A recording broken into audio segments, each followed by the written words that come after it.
안녕하세요. 배정인 원장입니다. 오늘은 전치부 심미 임플란트에서 진단과 치료 계획에 대해서 말씀드리겠습니다. 이 심미라고 하면 주관적 인식이 참 많이 개입하는 부분인데 이걸 어떻게 객관적으로 묘사할 수 있을까요? 일단 자연스럽게 보이고 주변 치아 그리고 연조직과 조화를 이루며 환자가 만족하면 심미적이라고 말할 수 있죠. 그 범위는 여기서 보시는 것처럼 이 한 개 치아의 수복에 해당할 수도 있고 이렇게 여러 치아들의 조화 또는 대칭을 고려하여 수복해야 하는 경우도 있습니다. 뭐 이렇게 묘사하긴 했지만 아직까지는 굉장히 추상적이죠. 그래서 이것들을 묘사하기 위한 지수들을 소개를 할 수가 있습니다. 우선 치아에 대한 것과 그리고 치은에 대한 것으로 구분할 수 있고 각각을 평가하는 데 있어서 치아에 대해서는 화이트 에스테틱 스코어, 연조직에 대해서는 핑크 에스테틱 스코어를 사용을 할 수가 있습니다. 화이트 에스테틱 스코어는 말씀드린 대로 치아를 평가하는 지수고요. 2009년에 벨저 등이 제시하였습니다. 항목을 보자면 5개인데요. 치아의 형태, 그 다음에 치아의 외형과 볼륨감, 색조, 그 다음에 질감, 그 다음에 투명도와 특성화 등 이렇게 5가지 항목을 볼 수가 있습니다. 핑크 에스테틱 스코어는 2005년에 피어하우저 등이 발표했고요. 싱글 임플란트의 연조직 심미를 묘사하는 데 있어서 가장 적합한 도구로서 인정을 받고 있습니다.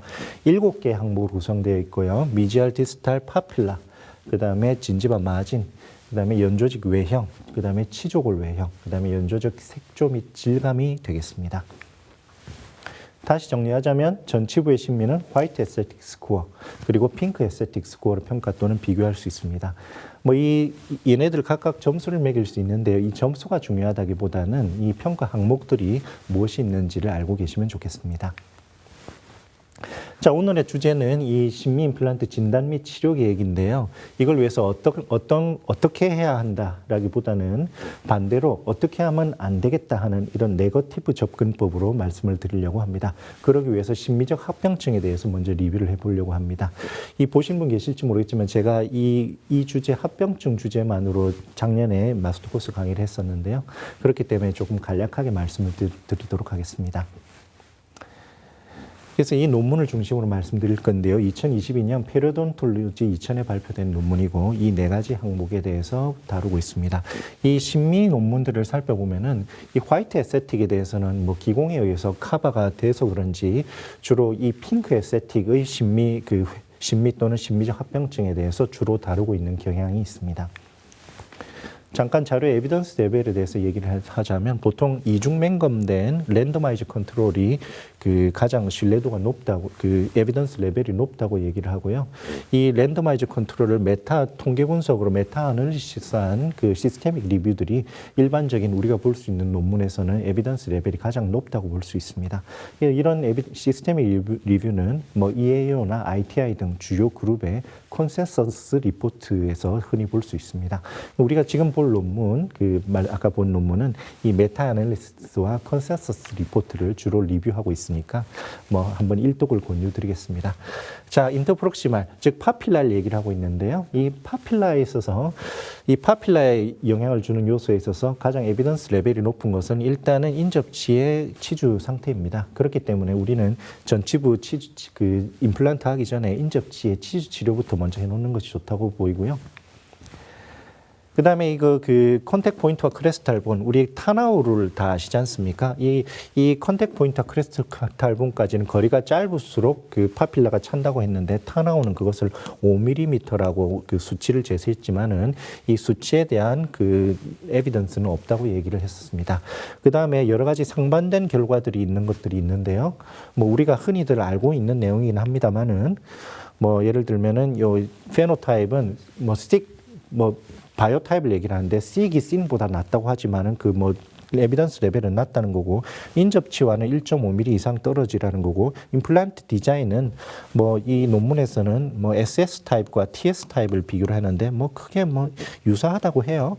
그다음에 타임 오브 프로세스 인스톨레이션 이미디어트 로딩을 하느냐 딜레이드 로딩을 하느냐 이것도 명확한 증거는 없지만 이미디어트가 유리한 경향이 있다고 합니다. 지금까지는 싱글 임플란트에 대해서 얘기를 드린 거고요. 2개 임플란트에 대해서는 뭐 이것도 뭐 역시 에비던스 레벨이 높지 않지만은 3mm 이내 접근할 때는 파필라가 사라지는 경향이 있기 때문에 그런 경우에는 오히려 캔틸레버를 다는 것이 싱글 임플란트 한 개만 심고 캔틸레버를 다는 것을 추천을 하고 있습니다. 자, 이건 논문에 있는 그림인데요. 임플란트 간의 거리 3mm, 자연치와의 거리 1.5mm. 자, 이렇게 근접하게 심으면 파필라가 없어지겠죠? 이렇게 심는 사람이 어디 있나요? 바로 제가 그렇게 심었네요. 뭐 어떻게 하다 보니 이렇게 됐는데 이 근접한 임플란트 파필라가 거의 사라졌고 여기서는 파필라가 이렇게 남아있는 것을 볼 수가 있습니다. 자, 미드페이셜 무코사 하이트, 즉 진지바 레벨, 진지바 마진에 대해서 얘기를 하는데요. 뭐 이거에 대해서 우리가 그 평가를 할 때는 가장 유명한 것이 그 부저의 컴포트 존이라는 그 개념입니다. 이게 사실 2004년인데요. 이게 이 논문을 한번 보실 필요가 있는데요. 이 부저는 컴포트 존과 데인저 존을 말하고 있습니다. 여기 빨간색이 데인저 존이고 이 녹색이 컴포트 존인데요. 여기 보시면 우선 이 인접치의 그 이머전스 포인트 즉 CJ 레벨에서 1에서 1.2mm 정도 구개측으로 심으라고 하고 이제 협측으로 심으면 진지바 레벨이 내려간다고 얘기를 했습니다. 너무 구개측으로 가면 팔레탈로 하라고 했는데 뭐 사실 너무 구개측으로 갈 여유는 대부분은 없죠. 그 다음에 그 인접치와의 거리에 아까 1.5가 있었잖아요. 그거 떨어지는 것이 컴포트 존이고, 그 다음에 이건 식립 깊이입니다. 인접치의 CJ에서 1에서 2mm 정도로 이렇게 그 깊이 심으라고 얘기를 하고 있는데요. 근데 보시다시피 이 논문은 티슈 레벨 SS 타입을 얘기를 하고 있는 것 같습니다.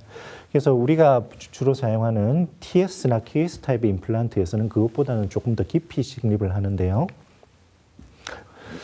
뭐 TS나 KS 타입의 임플란트에서는 지연연에서 4mm 정도, 인접치 지에서 CJ 하방에서 3, 4mm 정도 하방에 식립하라고 권장하고 있습니다. 이 거리는 이 심미적인 보철을 디자인하기 위한 이 트랜스뮤코잘 부분을 디자인하기 위한 최소 거리로서의 의미도 있고 임플란트 주변 골을 보호하기 위한 바이올로직 위스로서의 거리의 의미도 있습니다.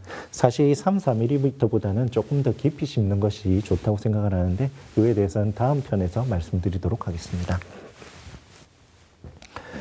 뭐 앵귤레이션도 당연히 버클로 가는 경우에는 리세션의 위험이 있다고 하고요.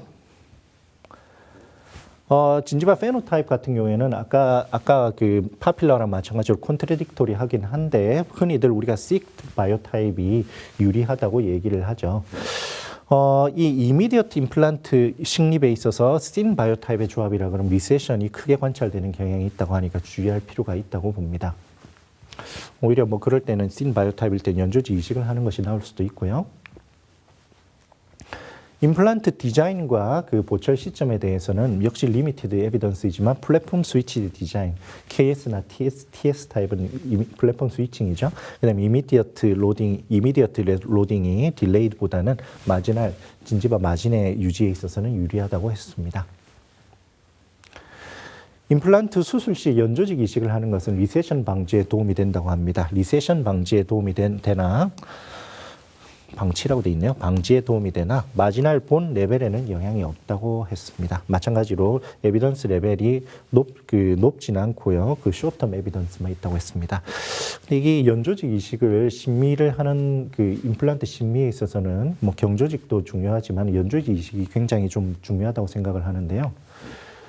뭐 흥미로운 논문을 좀 보자면 이 웬스트롬이 96년도에 교정 세미나 논문에 식립을 한 건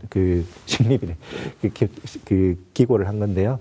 이렇게 협측으로 이동시키면 진지바가 내려가고 구객측으로 이동시키면 진지바가 이렇게 회복이 되었는데 이 자연치에 있어서 폭과 높이의 비율이 이 1.5대 1을 갖는다고 하였습니다.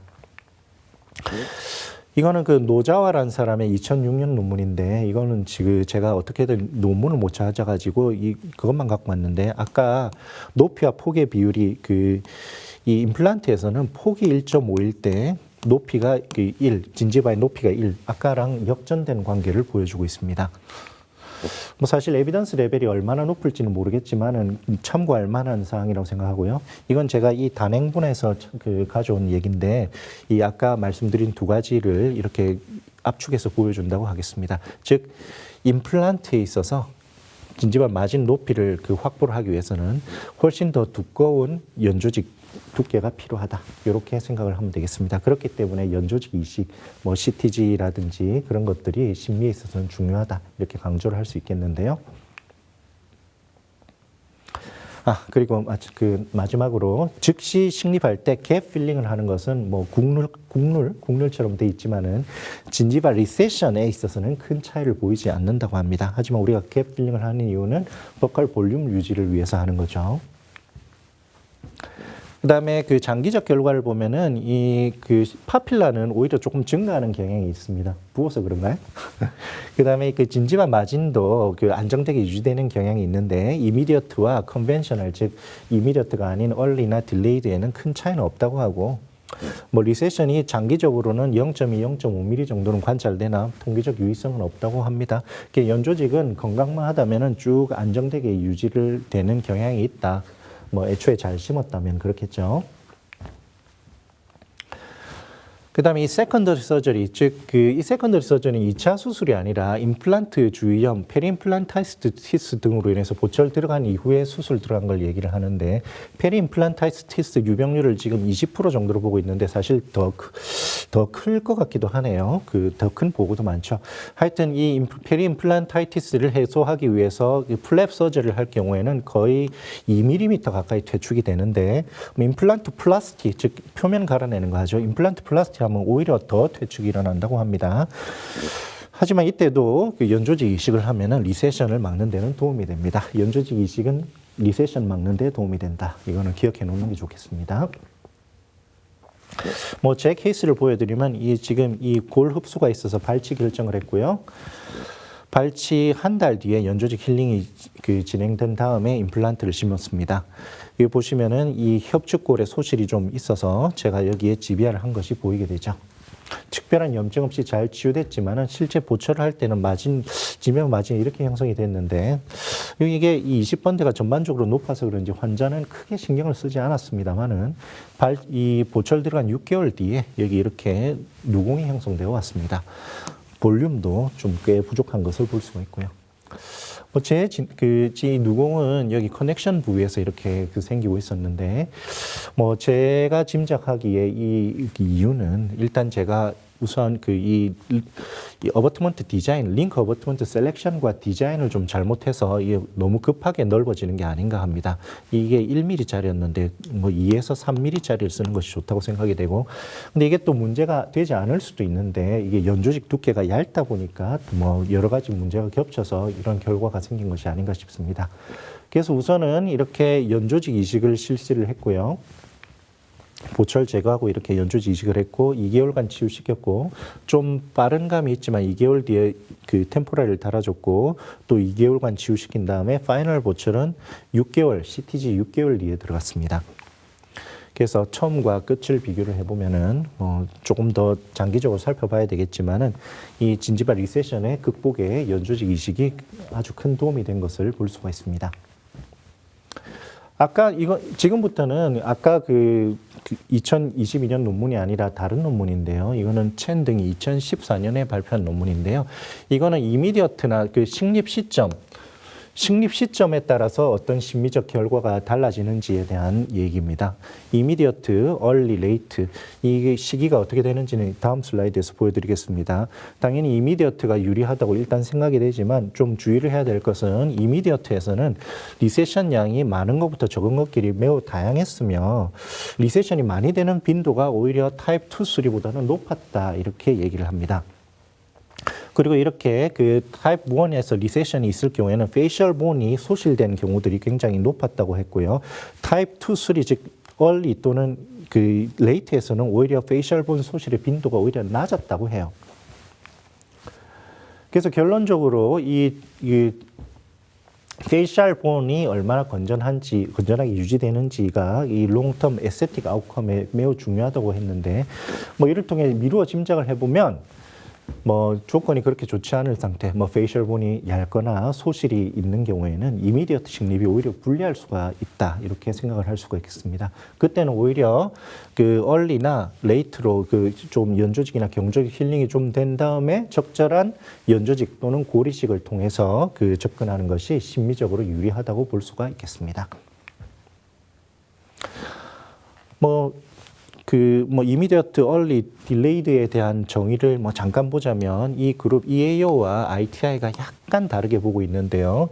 특히 수술에 있어서 EAO에서는 8주까지를 얼리로 보는 반면에 ITI에서는 16주까지를 이렇게 조금 더 구별해서 소프트 티슈와 본 힐링을 구별을 해서 이렇게 보고 있고요. 그 다음에 그 딜레이드를 3에서 6개월로 EAO에서는 보고 있는 반면에 그 ITI에서는 이 6개월 이후를 보고 있습니다. 그다음에 로딩에 대해서는 두 곳이 다 같이 보고 있고요. 참고하시면 좋을 것 같아요. 2021년 EAO 컨센서스를 조금 더 보면요. 임플란트 식립 또는 보철 타이밍 그리고 연조직 매니지에 대해서 컨센서스 리포트를 만들었습니다.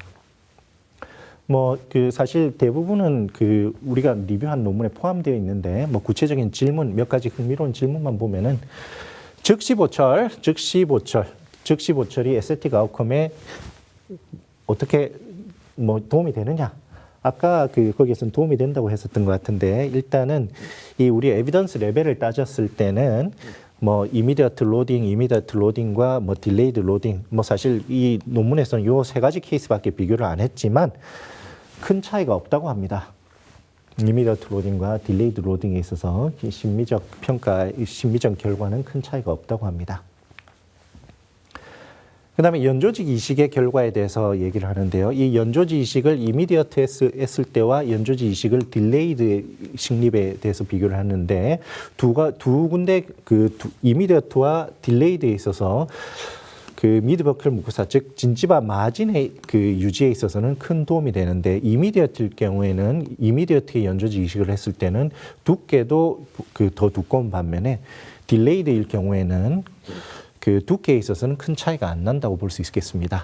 그래서 조건만 좋다면 이미디어트에 있어서 연조직 이식을 하는 것이 가장 심미적인 결과를 갖고 올 수도 있다. 이렇게 생각을 할 수도 있겠네요. 자, 그렇다면 이 연조직 이식은 어떤 타이밍에 하는 것이 좋으냐?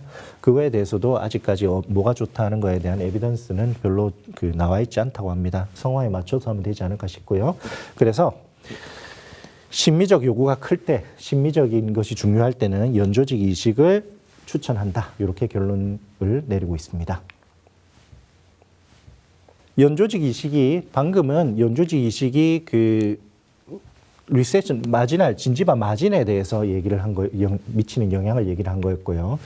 지금 여기서는 연조직 이식이 마지날 본 레벨에 영향을 어떻게 주느냐 하는 건데 연조직 이식과 경조직 이식을 비교를 했어요.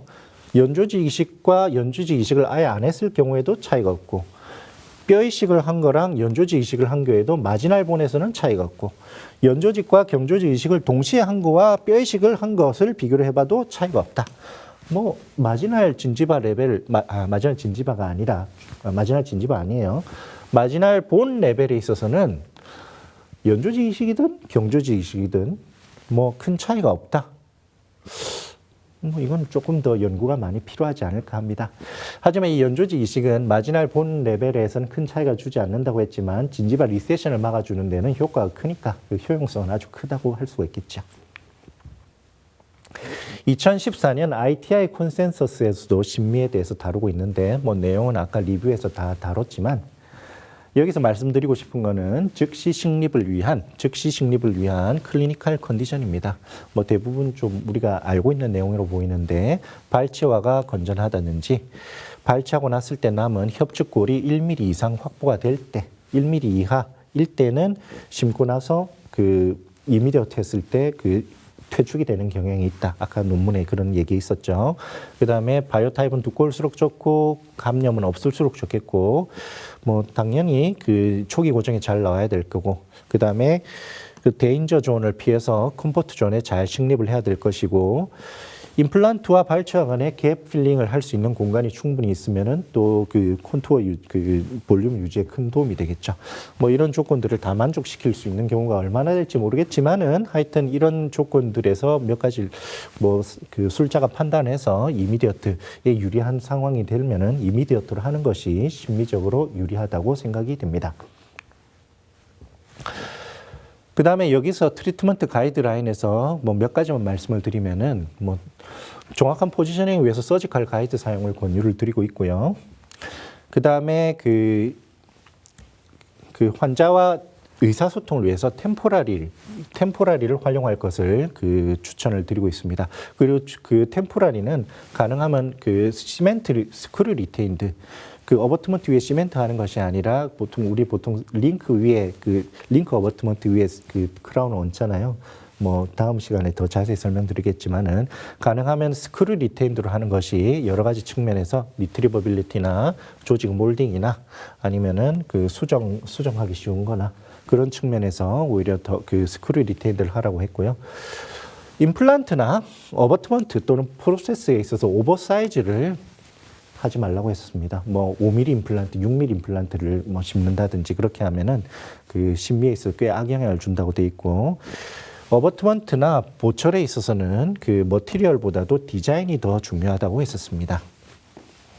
뭐 디자인을 통해서 뭐 이미전스 프로파일과 그 다음에 그 뭐 적절한 강도와 두께를 확보해야 될 테고 뭐 리트리버빌리티가 확보가 돼야 되니까 그거 다 디자인에 의해서 되는 거죠.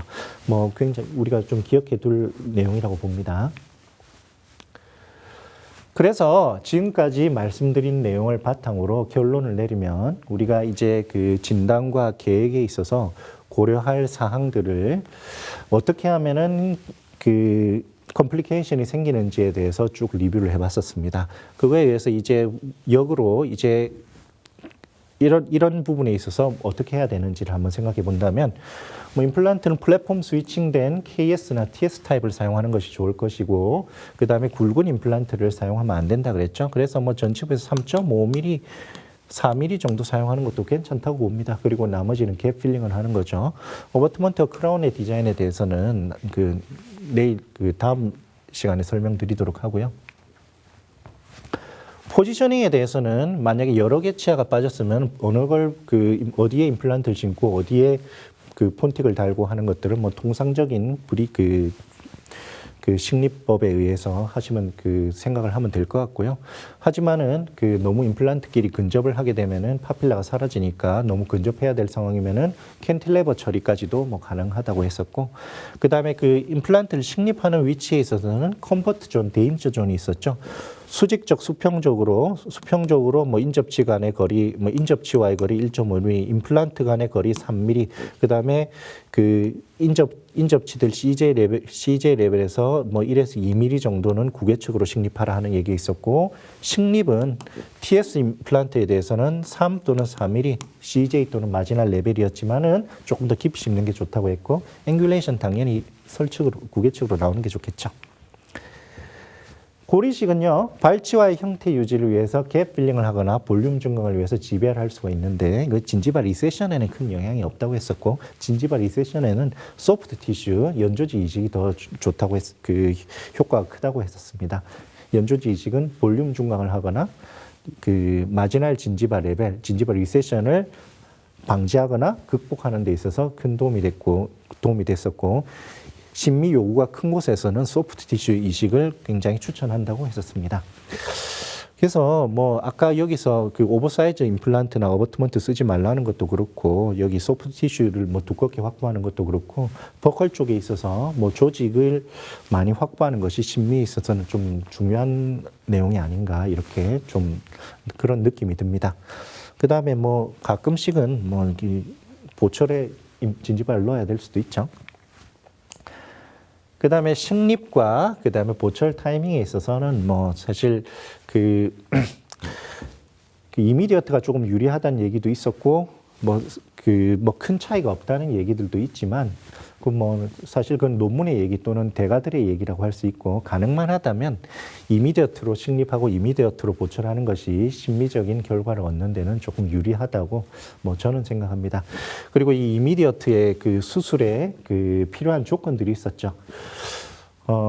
소켓 월, 발치화가 인텍트하다든지, 페이셜 본 두께가 1mm 이상이라든지, 식 바이오 타입이라든지, 발치화의 갭 필링을 할 수 있는 조건이라든지, 이런 조건들이 충족될 땐 이미디어트 서저리, 이미디어트 플레이스먼트를 하는 것이 최선의 결과를 얻을 수 있다고 했었고요. 하지만 이런 조건들이 충족되지 않을 때는 과감하게 얼리나 딜레이드로 적절한 뼈 이식, 적절한 연조직 이식을 하는 것이 좋다고 했었습니다. 프로비저널라이제이션도 아까 논문에서는 EAO 컨센서스에서는 이미디어트 딜레이가 큰 차이가 없다 했는데, 가능하면은 이 발치된 치아가 연조직을 서포트 하던 그대로 이미디어트로 다시 서포트 해주는 것이 심미적으로 좀 유리하고 환자의 만족도 역시 훨씬 높지 않을까 생각합니다. 그 다음에 아까 머티리얼보다 디자인이 더 중요하다고 했었고, 임시 보철과 파이널 보철을 어떻게 디자인할 것이냐, 그 다음에 연조직 관통부와 크라운을 어떻게 디자인할 것이냐 하는 것들은 다음 시간에 말씀드리도록 하겠습니다. 물론 가장 중요한 것은 이 환자의 건강이라든지 여러 가지 환자 조건, 그 다음에 우리 임상가가 이런 술기의 능력, 이런 조건들이 또 마찬가지로 아주 중요한 요소들이라고 얘기를 할 수가 있겠습니다. 자, 지금까지 전치부 심미 임플란트에 있어서 진단과 치료 계획에 고려할 사항들을 살펴보았습니다. 먼저 컴플리케이션들에 대해서 쭉 리뷰를 했었고, 그걸 바탕으로 우리가 어떤 팩터들을 고려해야 되는지에 대해서 빠르게 한번 짚어봤습니다. 우리 온라인 코스에서는 이렇게 이론만 말씀드릴 수 있지만, 오프라인 코스에서는 이 이론을 실습과 결합해서 여러분들께 신체 기억화 시켜드릴 수 있으니 많은 관심 부탁드리도록 하겠습니다. 지금까지 경청해 주셔서 감사합니다.